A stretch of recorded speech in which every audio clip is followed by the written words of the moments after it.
বন্ধুরা, আজকে আমি তোমাদের সাথে শেয়ার করছি চিংড়ি বাটা দিয়ে পটল।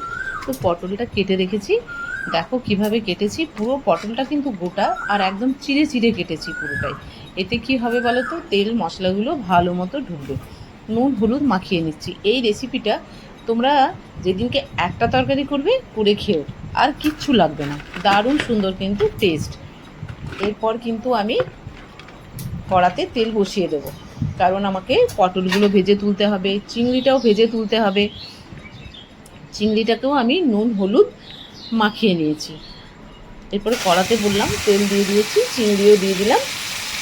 বেশি ভাজবো না, ফ্লেমটা একটু হাই করে নিচ্ছি এখন 2 মিনিট। তারপরে কিন্তু ফ্লেমটা কমিয়ে নেব, কেননা চিংড়ি বেশি ভাজলে স্বাদটা চলে যায়, তাই চিংড়িটা বেশি ভাজবো না।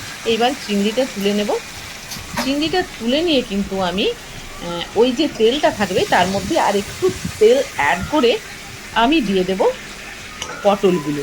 পটলগুলো যখন ভাজবো আমি, তখন কিন্তু আঁচটা, গ্যাসের ফ্লেমটা মানে আমি একটু হাই ফ্লেমে দেবো। এরপর যখন দেখলাম এক পিঠ ভাজা হয়ে যাবে, তখন আরেকটা পিঠ ভালো করে আমি নাড়িয়ে দেব। এরপর দেখলাম পটলটা বেশ ভালো মতো ভাজা হয়ে গেছে, তুলে নিলাম। আর একটু তেল অ্যাড করে নিলাম কড়াতে, আর তাতে আমি 5 ফোড়ন, শুকনো লঙ্কা আর একটু গরম মশলা দিয়ে দিলাম। এরপরে আমি দিয়ে দিচ্ছি আলুটা কেটে রেখেছিলাম সেইটা। আলুটা একটু ভাজা হয়ে যাওয়ার পরপরই আদা রসুন পেঁয়াজ টমেটো একটা পেস্ট বানিয়ে রেখেছিলাম, সেটাও দিয়ে দিলাম। ওইটা ভালো করে একসাথে নাড়াচাড়া করব।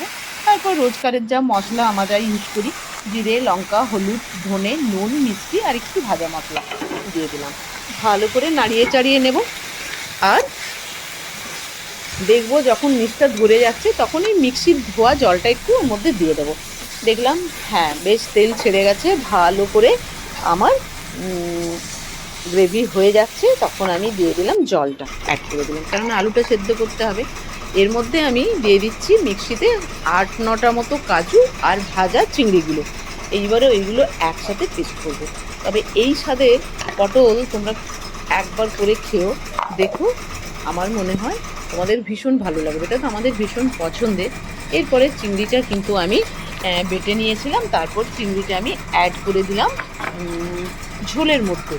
আর এখন কিন্তু আঁচটা আমি একটু সিমে রেখেছি, আঁচটা কিন্তু বাড়াইনি, কেননা আমাকে আলুটা সেদ্ধ করতে হবে। এরপর আমি দিয়ে দিচ্ছি সুন্দর করে ভাজা পটলগুলো। জাস্ট একবার ফোটাবো, ফুটিয়ে কিন্তু আমি আঁচটা সিমে করে নেব। তোমরা দেখলাম 15 মিনিট পরে দেখলাম আমার একদম গ্রেভি হয়ে গেছে, পুরো ঝোল টেনে নিয়েছে। এরপর একটু